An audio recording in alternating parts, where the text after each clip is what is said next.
Olá, bom dia, meus amores. Hoje iniciamos, com a semana de revisões, para as provinhas da próxima semana, Hoje, com a disciplina de língua portuguesa, iremos rever alguns conteúdos, alguns pontos importantes, dos conteúdos estudados durante todo o bimestre, tá? E também os conteúdos que serão cobrados na prova, conforme, o cronograma que eu enviei para vocês. Certo? Então, o primeiro conteúdo que nós iremos rever são os sinais de pontuação, que são o ponto final, a vírgula, ponto e vírgula, dois pontos, reticências, travessão, os parênteses, as aspas, Então, esses foram os sinais de pontuações que nós vimos, nesse bimestre, ok? Então, eu gostaria que vocês estudassem, com atenção, revissem esses conteúdos, rever esses conteúdos com atenção, a definição de cada um deles,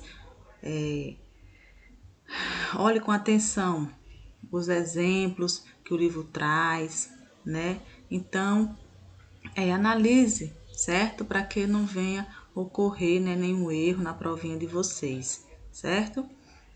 O próximo conteúdo que nós vimos fica na página 14, certo?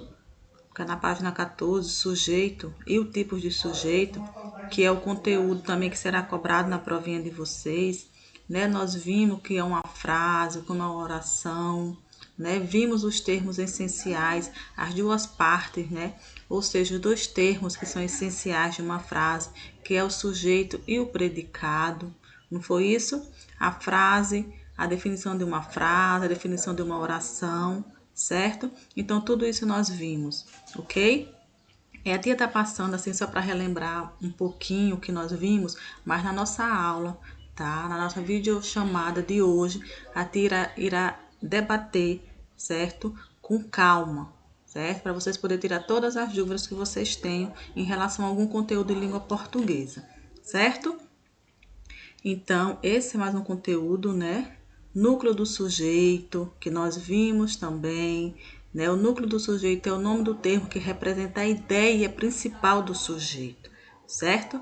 Nos sujeitos Dona Chiquinha e a comadre, os núcleos são Chiquinha e comadre, que são os termos essenciais desses sujeitos. Então, se atente a cada pontozinho desse, certo? Importante, tá? Para não se confundir na hora da provinha. Temos também o tipo de sujeito que nós vimos, que temos o sujeito simples, o sujeito composto, o sujeito desinencial, o sujeito indeterminado, Então, vejam com atenção, tá? A tia bate sempre na tecla, Veja os exemplos, tá? Para poder diferenciar um do outro, As atividades também, que serão bastante discutidas que será bastante discutida, essas atividades na nossa aula de hoje, na nossa videochamada, certo? O gênero textual que será cobrado na provinha, certo? Será a crônica, ok? A tia não irá cobrar nem o mini-conto, nem a piada. A tia só irá cobrar a crônica, Que tá na página 26, certo? Na páginazinha 26 é que será cobrado, tá? Esse gênero textual, certo? Vocês irão analisar a crônica, a estrutura de uma crônica, certo? Vocês podem rever as videoaulas que estão lá na plataforma, ok? Sobre crônica, a tia detalhou a estrutura toda de uma crônica, certo? Então, revejam as videoaulas, que também é bom para ajudar na revisão, certo? A crônica, que são textos que têm a capacidade de apresentar de forma mais subjetiva, divertida, emocionante e até reflexiva situações do nosso cotidiano que poderiam passar despercebidas. Então, a tia pode colocar uma crônicazinha lá no texto, tá? Para você citar, quais são as características de uma crônica, Cite a estrutura de uma crônica, tá? Então, se atentem a isso, tá? Aqui já é uma característica, olha, ela discorre, em situações do cotidiano, tá? Então, já é uma dica, certinho? O nosso próximo conteúdo, que será cobrado também na prova que nós já vimos, é polissemia, certo?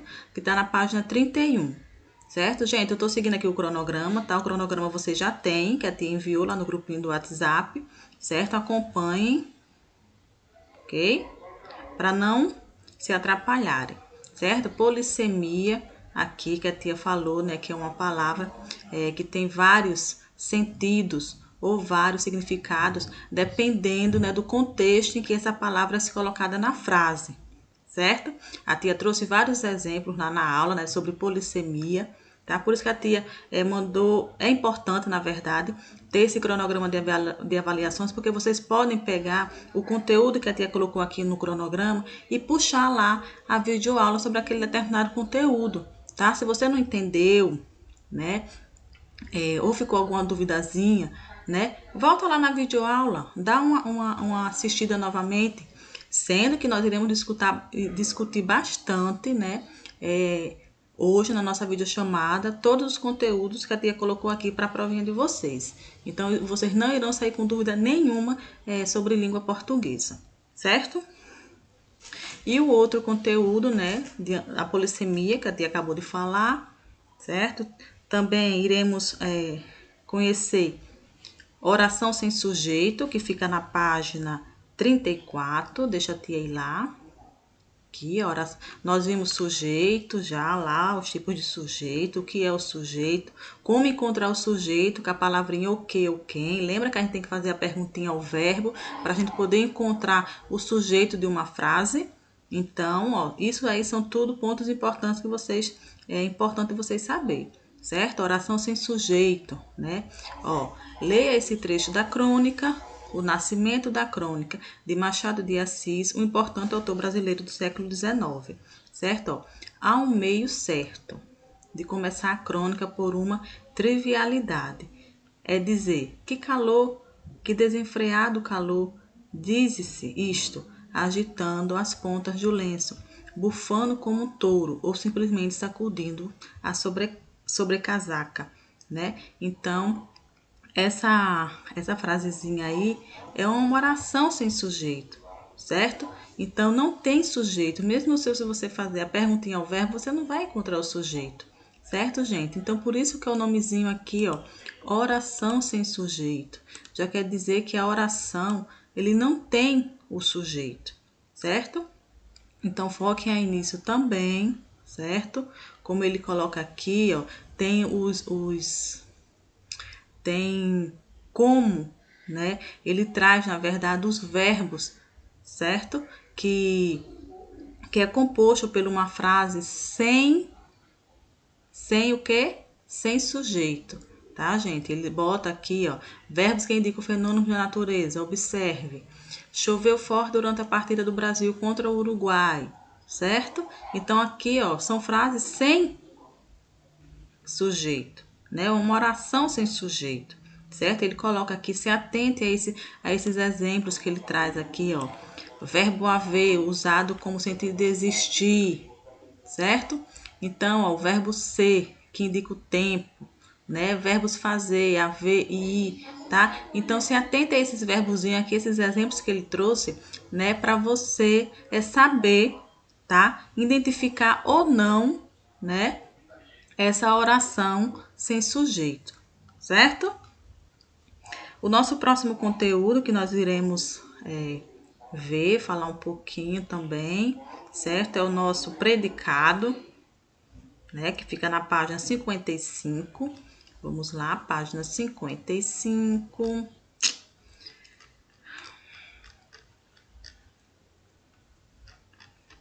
A Matia pulou alguns conteúdos por conta disso. Certo? É que não ficou longe. Piada, a tia não irá cobrar na prova, que a tia focou só no gênero textual. A crônica, a ambiguidade também, que foi mais um lembretezinho, certo? Aqui, o predicado que nós vimos na semana passada, né? O nosso último conteúdo do segundo bimestre, certo?